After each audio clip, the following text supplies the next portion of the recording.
Mac Wilson, Um, he declared yeah, late. but I think that in terms of late, I think a guy that I would be interested in is Bobby Okereke. A few other guys, Patty Fisher. There are a few guys in this draft at the linebacker position. I'd say, you know, they're kind of Gruden guys, and they would, be good contributors. Now, if you look at the base of what the linebacker group is, I've advocated for them. I think that a good starter piece would be Nicholas Morrow. I'm not really a fan of Kabinda. I'm not really a fan of I never Tahir Whitehead at all. But facts facts. so I think that understanding like that this game is only speeding up, you have to get fast guys. You have to get fast guys. The game is speeding up. You gotta have some dual threats in there, and there are a few dual threat linebackers in this draft. Other than that, defensive line is like another position that's like I feel like is really really deep. I think I have like maybe 15 defensive ends and defensive tackles going in round one, but I think I kind of spread that out through the draft. And you got a guy like Gerald Willis, who for all the trouble that he's had in his past, as good as he is, he's not going to go in the first round. He might not go in the second. So You could be still in the third. like, yeah. And then you have a guy that I really like from the show Last Chance U, Ronald Ollie. He's going to be a late steal, at the defensive tackle position. There's a lot of guys in the draft that I felt like, late, somebody's going to get a gem. Mm. So, also before we wrap it up, Deontay Thompson, Mm-hmm. a guy that you kind of clowned on Twitter based off, that Alabama they got beat down by Clemson that national title game, and Mm-hmm. that infamous like 75-yard touchdown catch where the corner I guess ruptured his Achilles tendon, whatever, falls, and he just totally whiffs. Where do you see the Raiders going with those 3 first-round picks? Oh, wow. I feel like I've answered this question so many times, in terms of my own mind or as well as other people. And I think that as of today, whew, oh man, let me say this. I'm sticking to this notion. I do think that the Raiders will address the defensive end edge rusher position in free agency. When you got money, you got to spend it. You got guys like Frank Clark, Jadeveon Clowney, etc. In free agency, you got to get one of those guys. I'll You throw up if they cannot get go into Clowney. another season with two rookies or a rookie and Arden Key on the opposite side. Can't do it. Not be successful. So with that being said, at the fourth pick, I'm going to go with my guy, Greedy Williams. I feel like I desperately want to see the Raiders have a lockdown corner on both sides of the ball. The 24th pick, I think that I'm operating under the premise that I'm a franchise Jared Cook, and I want to secure my tight end position for the future. I'm not going to do it at the 24th pick. 24th pick, I'm going to take. I'm going to 24th pick. I'm going to take Nazir Adderley because I want to get Reggie Nelson off the field. I want to send him back to wherever he came from. And I like the combination of that young fast combination of Adderley and Carl Joseph with Eric Harrison sub packages. I'll do you one more. I like the idea of moving Nick Nelson to safety. So because he really I like that group. I really like that group right there. A young group to grow. At 27 pick, I thought, 3 picks is not really that much of a difference, but it is in this situation. I'm looking at Noah Fant being gone in the top 20, as well as Irv Smith. And I'm going to get the guy that I feel like is a Gruden guy. I feel like that is the best pass blocking tight end in this draft. the best run blocking tight end in the draft, and he's pretty good receiving tight end, and that's T.J. Hawkinson from Iowa. And right there, having a guy that not only Jared Cook, but also that Lee Smith can mentor and get something out of him immediately. Another playmaker on the field, high motor guy. But I'm also addressing the defense in two key positions. And I'm not reaching for Quinnen Williams, even though that if he's there, that's a hard choice because I think at best player available at 4 is between Williams and Williams. So it's like it's kind of dependent on free agency and what you're looking at with the defensive line of what you already have.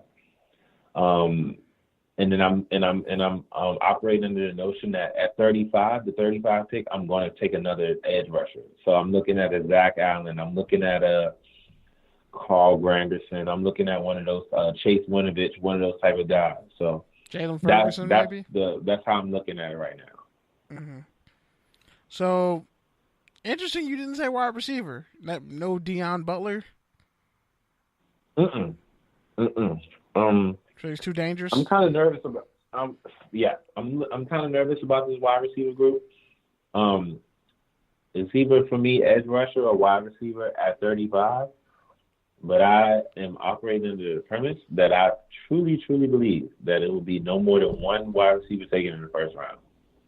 I think everybody's going to go off in the second with the receivers. And I think that in my mind, if I'm going to take anybody in the second round, I'm going to look at the fact that I personally want to get Jordy Nelson the hell off the field. So I'm looking at an outside receiver. I'm looking at somebody with some decent size. I'm looking at a guy like DK Metcalf, who I think the only thing that could keep him from going out of the first round is fear of his neck injury. And I feel like he's the best receiver in this draft. And I think a close second right now, especially after the performance that he's putting on at the Senior Bowl, is Deebo Samuel. That's another guy I'm looking at. Third is the splash guy that everybody wants. I think he's too small, and that's Hollywood Brown. I don't care if he's Antonio Brown's cousin. He's really little. So those two receivers would be the two guys that I'm considering at 35 if they're there. Maybe Kelvin Harmon as well. Okay, all right. Or N'Keal Harry. One of those four. I don't think any of those guys deserve to go in the top.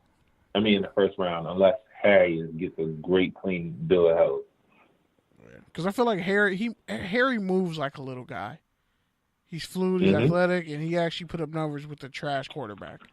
So I feel like it could be terrible quarterback. A Keenan Allen situation, except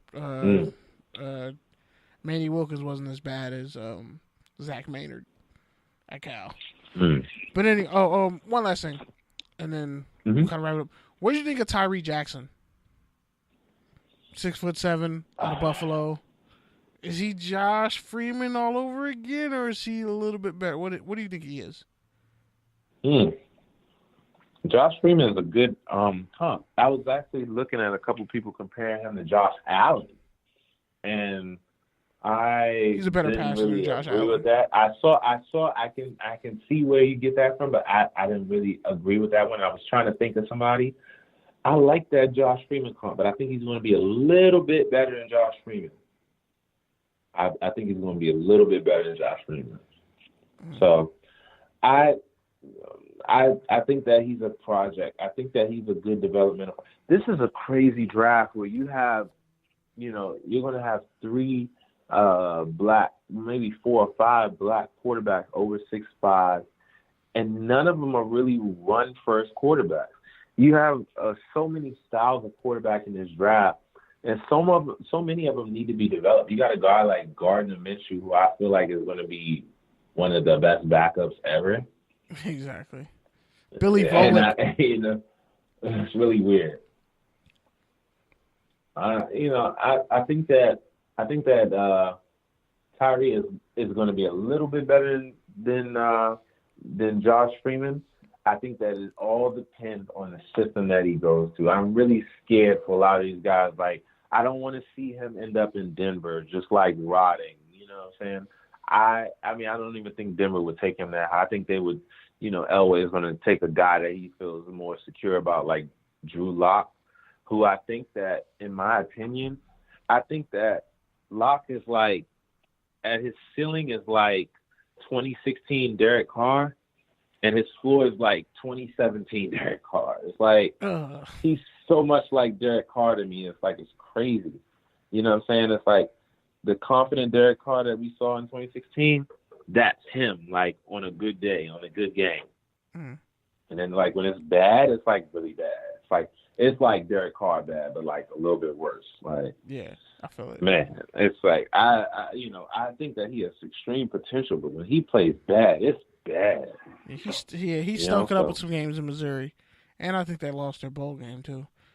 But, thank you for coming on, man. This was one of the probably most informative interviews I've ever had the pleasure of doing in my life.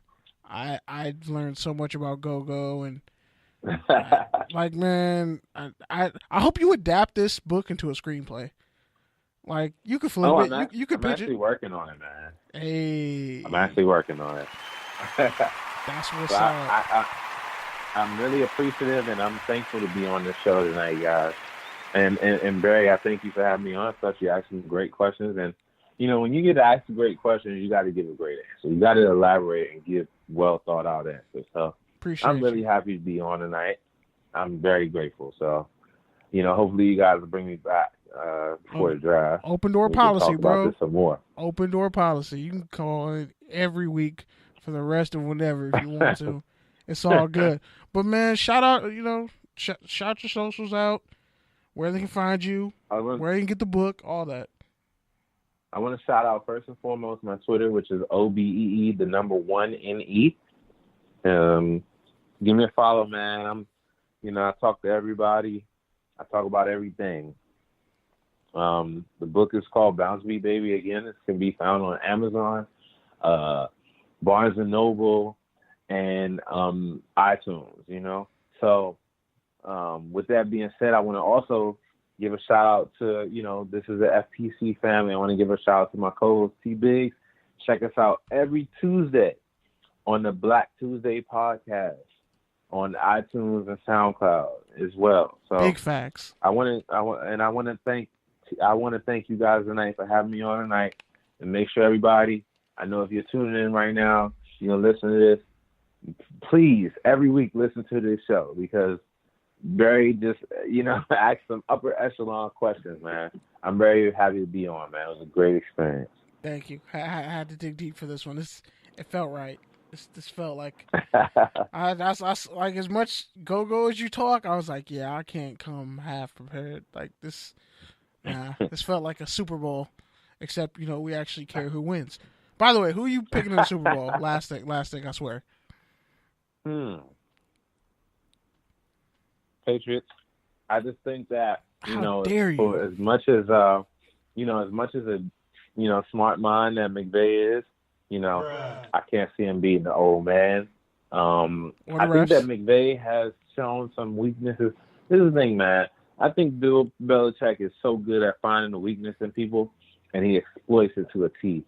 Andy Reid has so much talent on the other side of that field, and there were so many chances for the Chiefs to win that game. But Andy Reid did an Andy Reid thing. He's terrible at managing the clock. And I thought that Belichick tried to call the bluff, and he called him on it. That last drive, there's no way that the Chiefs should have been on that drive. I think it was like 13 plays. It's like, come on, man. You got to call a timeout at some point.